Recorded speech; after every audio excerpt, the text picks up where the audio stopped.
Hi, good morning guys. I would like to share to you my online auction of Citizen Bullhead chronograph that will end in a few minutes, and I will show to you the actual watch of my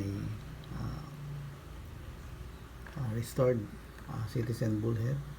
Originally the dial of this watch is silver, but I changed it to orange color. I already polished the case, the bezel, and replaced the new bracelet.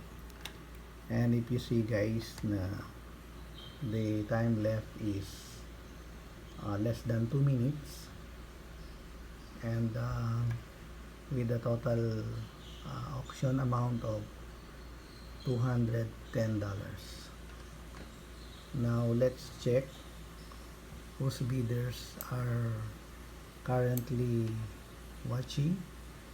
Like this one, the bidder is from Australia, and let's check this one again.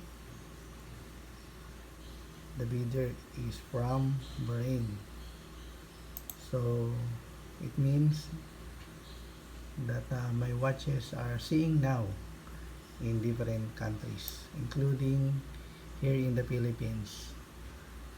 So thank you very much for watching my short videos, Citizen Bullhead chronograph collectors. And let's check again. The time is 54 seconds, less than, with a total of $210, equivalent to 11,875 pesos. Since the item came from the Philippines, and if you will check here in the green color of the screen, we will see here how amount will be earned for this restored watch, Citizen Bullhead. Time left is 15 seconds. I'm so much excited if how much amount it will end. 7, 6, 5, 4, 3, 2, 1, 0. Let's check.